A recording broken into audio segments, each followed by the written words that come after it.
আসসালামু আলাইকুম ওয়া রাহমাতুল্লাহি ওয়া বারাকাতুহু। প্রিয় দর্শকবৃন্দ, ব্ল্যাক ম্যাজিক বা কালো জাদু, আপনি কি বলতে পারবেন যে আপনি কালো জাদুতে আক্রান্ত নন? হ্যাঁ, হয়তোবা আপনি নিজেই কালো জাদুতে আক্রান্ত, অথচ আপনি বুঝতে পারতেছেন না। বলবেন কিভাবে বললাম? কিছু লক্ষণ জেনে নিন। হয়তোবা আপনি একজন স্বামী, আপনার স্ত্রীর সাথে অনেক মহব্বত ছিল, কিন্তু বর্তমানে একদম মহব্বত কমে গেছে। বা আপনি একজন স্ত্রী, আপনার স্বামীকে আপনি এক সময় অনেক ভালোবাসতেন, এখন আপনি ভালোবাসেন না। মানে স্বামী স্ত্রীর মধ্যে অনেক মহব্বত ছিল, এখন মহব্বত একটুও নাই। কেউ কাউকে দেখতে পারে না, সহ্য করতে পারে না। এমনটি কেন হলো? কারণ হয়তোবা আপনারা কালো জাদুতে আক্রান্ত।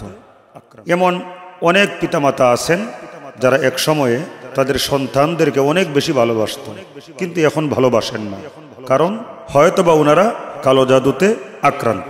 এমন অনেক ছেলে মেয়ে আছে যারা তাদের বাবা মাকে অনেক বেশি সম্মান করত, কিন্তু এখন বাবা মাকে শত্রু মনে করে, কারণ হয়তোবা তারা কালো জাদুতে আক্রান্ত।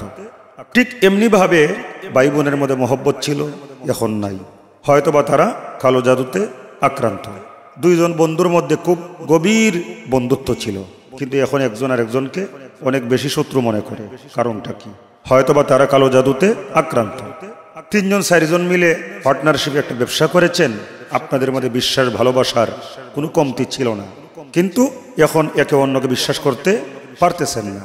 কারণটা কি? হয়তোবা কালো জাদুতে আক্রান্ত। বা আপনার সুন্দর একটা চাকরি ছিল, হঠাৎ করে চাকরিটি চলে গেল, আপনি আর্থিক সংকটে পড়ে গেলেন, হয়তোবা কেউ আপনাকে কালো জাদু করেছে। একটা মেয়ের বিবাহের বয়স হয়ে গেছে, সুন্দর সুন্দর ভালো ভালো প্রস্তাব আসে, কিন্তু যথাসময়ে বিয়ে হয় না। যখনই বিয়েটা হয়ে যাবে মনে হয় বিয়েটা ভেঙে যায়। কারণ কি? হয়তোবা এই মেয়েটিকে কেউ কালো জাদু করেছে। আপনার প্রায় মাথা ধরা, হয়তোবা আপনি কালো জাদুতে আক্রান্ত। আপনার একটা অঙ্গ অবশ হয়ে গেছে, আপনি কখন কি বলেন মনে রাখতে পারেন না। আপনার ব্যবহার আগে অনেক সুন্দর ছিল, হঠাৎ করে খিটখিটে হয়ে গেছে। কারণ কি? হয়তোবা কালো জাদুতে আক্রান্ত। এই রকম অনেকগুলো উদাহরণ দেওয়া যায় কালো জাদুর, আমরা বুঝতেও পারি না, অথচ কেউ আমাদেরকে হয়তোবা কালো জাদু করে ফেলেছে। কেন করা হয় কালো জাদু?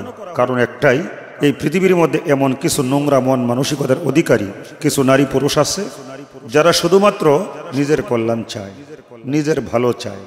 নিজের কল্যাণ কামনা করতে গিয়ে, নিজেকে সবচাইতে সুখী রাখতে গিয়ে অন্য কারো ক্ষতি করতে কিঞ্চিত পরিমাণও তারা ভাবে না। তাদের মনে দয়া মায়া জাগ্রত হয় না। তাদের লক্ষ্য উদ্দেশ্য একটাই, অন্যের ক্ষতি হয়ে হোক, অন্য কেউ মারাত্মক বিপদের সম্মুখীন হয়ে হোক, তাদেরকে ভালো থাকতে হবে।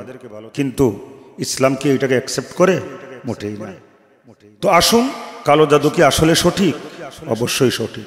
কুরআনুল কারীমের সূরা বাকারার 102 নম্বর আয়াতে এসেছে, কালো জাদু আজকের থেকে না, বহু আগের থেকেই শুরু হয়েছে। আমার আল্লাহ বলেন, ওয়াত্তাবাউ মা তাতলু শায়াতিন আলা মুলকি সুলাইমান ওয়া মা কাফারা সুলাইমান ওয়ালাকিন্না শায়াতিন কাফারু ইউআল্লিমুনা আন-নাস আস-সিহর।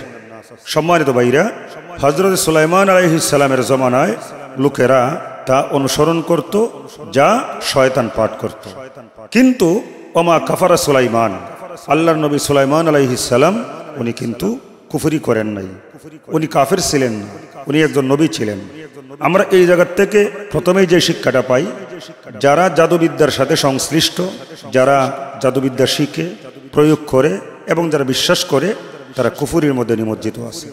ওয়ালাকিন্না শায়াতিনা কাফারু ইউআল্লিমুনা আন-নাস আস-সিহর। যারা জাদুবিদ্যা শিখে এবং প্রয়োগ করে তারা হচ্ছে শয়তান, তারা কুফরি করে। ইউআল্লিমুনা আন-নাস আস-সিহর, এবং মানুষকে এই জাদু শিক্ষা দেয়, মানে কুফরি শিক্ষা দেয়। সুলাইমান আলাইহিস সালামের জামানায় দুইজন ফেরেশতা, একজন হচ্ছে হারুত আর একজন হচ্ছে মারুত, তারা মানুষকে জাদু এবং মুআজিজার পার্থক্য শিক্ষা দেওয়ার জন্য এসেছিলেন। ওমা উনজিলা আলাল মালাকাইনি বিবাবিলা হারুতা ওয়া মারুত। বাবেল শহরে হারুত এবং মারুত নামক দুইজন ফেরেশতা আল্লাহর পক্ষ থেকে এসেছিলেন মানুষকে শিক্ষা দেওয়ার জন্য জাদু এবং মুআজিজার মধ্যে পার্থক্য। ওমা ইউআল্লিমানি মিন আহাদিন হাত্তা ইয়াকুলা ইন্নামা নাহনু ফিতনাতুন ফালা তাকফুর। তারা যখন তাদেরকে জাদু শিক্ষা দিত তাদেরকে বলতো যে তোমাদেরকে আমরা আগেই শিক্ষা দিব না, তোমাদেরকে বলতে হবে এটা একটা পরীক্ষা এবং এটা একটা কুফরি, তোমরা এই কুফরিতে অন্তর্ভুক্ত হবে না। ফায়াতাআল্লামুনা মিনহুমা মা ইউফাররিকুনা বিহি বাইনাল মারই ওয়া যাওজিহি, যারা জাদু শিখত যদিও তারা কথা দিত যে আমরা খারাপ কাজে এইটা প্রয়োগ করব না, কিন্তু তারা স্বামী স্ত্রীর মধ্যে বিচ্ছেদ করে দিত। এটা এমন একটা ভয়ঙ্কর কাজ, এর মাধ্যমে ফায়াতাআল্লামুনা মিনহুমা মা ইউফাররিকুনা বিহি বাইনাল মারই ওয়া যাওজিহি, আল্লাহর কোরআন বলতেছে স্বামী স্ত্রীর মধ্যে এই জাদুর মাধ্যমে বিচ্ছেদ ঘটানো যায়। তাহলে আর কি অস্বীকার করার বা সন্দেহ করার কোনো অবকাশ আছে? মোটেই না। ওয়ালাকাদ আলিমু লামান ইশতারাহু মা লাহু ফিল আখিরাতি মিন খলাক, আর যারা জাদু শিখত তারা খুব ভালো করেই জানে, ওয়ালাকাদ আলিমু, তারা খুব ভালো করেই জানে, লিমান ইশতারাহু মা লাহু ফিল আখিরাতি মিন খলাক, তারা যা শিখছে মানে জাদুবিদ্যা, এর মাধ্যমে দুনিয়ার মধ্যে কিছু স্বার্থ উদ্ধার হয়, পরকাল একবারে শেষ, পরকালে আল্লাহর কাছ থেকে তাদের কোনো অংশ নেই। সম্মানিত ভাইরা, আল্লাহর রাসূল সাল্লাল্লাহু আলাইহি ওয়াসাল্লাম বলেছেন ইজতানিবুস সাবআল মুবিকাত, এমন 7টা ধ্বংসকারী বস্তু রয়েছে যা থেকে অবশ্যই প্রত্যেকটি মুমিন মুসলমানকে বেঁচে থাকতে হবে। আর তার মধ্যে আল্লাহর রাসূল 7টার মধ্যে অন্যতম একটা বলেছেন আস-সিহর, জাদু। জাদু শিখাও যাবে না, জাদু করাও যাবে না, এটা হচ্ছে ধ্বংসকারী জিনিস। নাউযুবিল্লাহি মিন যালিক। সম্মানিত ভাইরা, আপনারা নিশ্চয়ই জানেন রাসূল করিম সাল্লাল্লাহু আলাইহি ওয়াসাল্লামকে একজন ইহুদি জাদু করেছিল। সত্য ঘটনা, হাদিসের মধ্যে এসেছে মা ওয়াজার রাজুল, 2 ফেরেশতা রাসূলের চিকিৎসায় আসলো। রাসূল ঘুমন্ত ছিলেন, একজন আরেকজনকে জিজ্ঞেস করতেছে ওনার কি হয়েছে। কলা মাতবুবুন, তখন বলা হলো ওনাকে জাদু করা হয়েছে। কলা ওয়ামান তব্বা, জিজ্ঞেস করা হলো কে আল্লাহ রসুলকে জাদু করেছে। কলা লাবিদ ইবনুল আসম, বলা হলো যেই ব্যক্তি রাসূল করিম সাল্লাল্লাহু আলাইহি ওয়াসাল্লামকে জাদু করেছে তার নাম হচ্ছে লাবিদ ইবনে আসম। জিজ্ঞেস করা হলো কলা ফিমা যা, লাবিদ ইবনে আসম কি দিয়ে জাদু করেছে। বলা হলো কলা ফি মুশতিন ও মুশাতাতিন, মানে চিরুনি এবং সিরুনি দিয়া মাথার যে চুল আশ্রয়, এই আশ্রানোর সাথে যেই চুলগুলো আসে, চিরুনি এবং চুলগুলা দিয়ে আল্লাহ রসুলকে জাদু করা হয়েছিল। সম্মানিত ভাইরা, তাহলে কি বুঝলেন? রাসূল করিম সাল্লাল্লাহু আলাইহি ওয়াসাল্লামকে জাদু করা হয়েছিল। কে জাদু করেছিল? লাবিদ ইবনে আসম, একজন ইহুদি। যেখানে আল্লাহ রসুল সাল্লাল্লাহু আলাইহি ওয়াসাল্লামকে জাদু করা হয়েছে, সেখানে আপনি আমি কে? আমরা অনেকেই হয়তোবা জাদুর দ্বারা আক্রান্ত হয়ে আসি, আমরা বুঝতেও পারতেছি না। তাই আমি আগেও বলেছি, এখনো বলি, জাদুবিদ্যা শিক্ষা করা যাবে না এবং কারো উপরে প্রয়োগ করা যাবে না, এটা হচ্ছে কুফরি।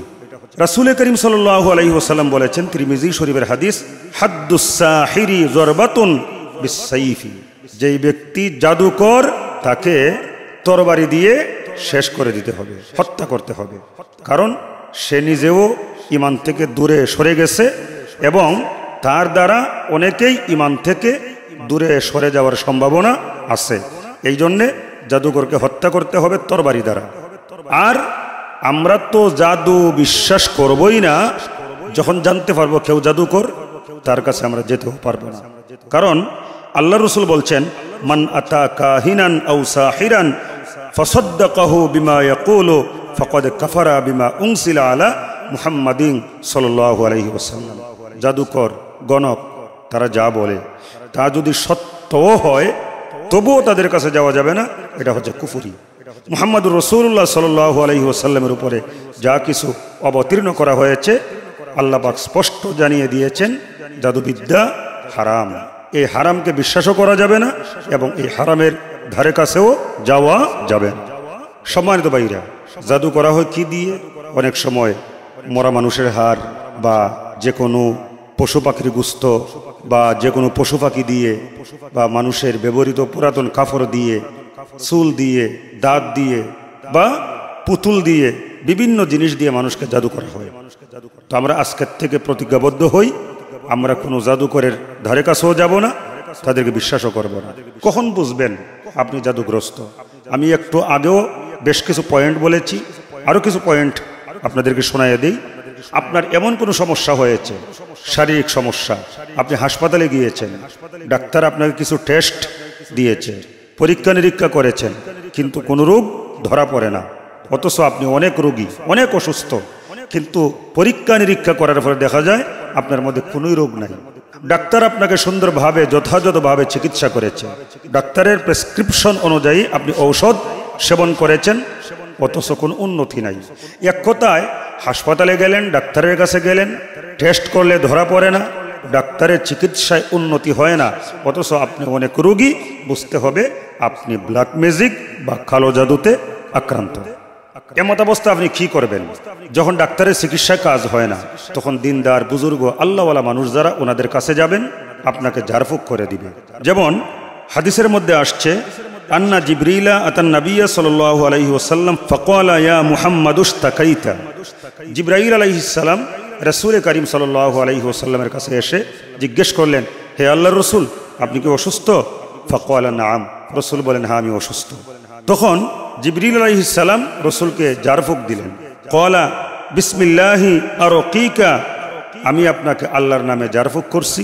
মিন কুল্লি শাইইন ইউযিকা, এমন সকল বস্তু থেকে যা আপনাকে কষ্ট দেয়।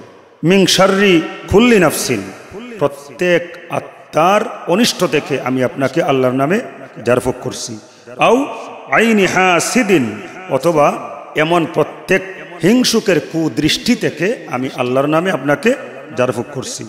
আল্লাহু ইয়াশফিকা বিসমিল্লাহি আরকিকা, আমি আল্লাহর নামে আপনাকে ঝাড়ফুঁক করছি, মহান আল্লাহ সুবহানাহু ওয়া তাআলা আপনাকে সুস্থ করে দিন।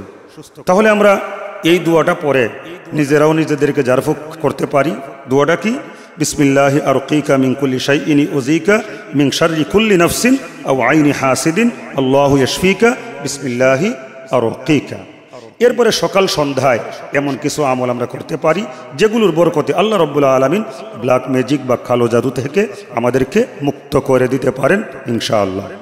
সকাল সন্ধ্যায় আমরা এই দোয়াটা পড়তে পারি, আউযু বিকালিমাতিল্লাহি তাম্মাতি মিন শাররি মা খালাক। তারপর আরও একটা দোয়া পড়তে পারি, বিসমিল্লাহিল্লাযী লা ইয়াদুররু মা ইসমিহি শাইউন ফিল আরদি ওয়ালা ফিস সামা ওয়া হুয়াস সামিউল আলিম।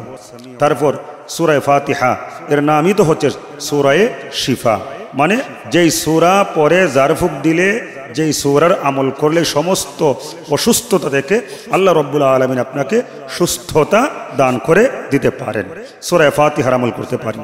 সকাল সন্ধ্যায় আমরা সূরা ইখলাস 3 বার, সূরা ফালাক 3 বার, সূরা নাস 3 বার, এগুলো পরে আমরা নিজেদের শরীরের মধ্যে ফু দিতে পারি, পাঠ করার আমল করতে পারি। তারপর আয়াতুল কুরসি আমরা সকালে সন্ধ্যায় 5 ওয়াক্ত নামাজের পরে আমরা আমল করতে পারি। আরও অনেকগুলো আমল আছে কুরআনুল কারীমের বিভিন্ন জায়গায় বিভিন্ন আয়াত আছে, যেগুলো আমল করলে ইনশাআল্লাহ আল্লাহ রাব্বুল আলামিন আমাদেরকে ব্ল্যাক ম্যাজিক বা কালো জাদু থেকে মুক্ত করে দিতে পারেন। তাহলে আজকের থেকে এই জাদুকে অবিশ্বাস করা যাবে না। জাদু একটা সত্য জিনিস, যার দ্বারা মানুষকে ক্ষতি সাধন করা হয়। কারণ জাদু করা হয়েছিল স্বয়ং মুহাম্মদুর রাসূলুল্লাহ সাল্লাল্লাহু আলাইহি ওয়াসাল্লামকে।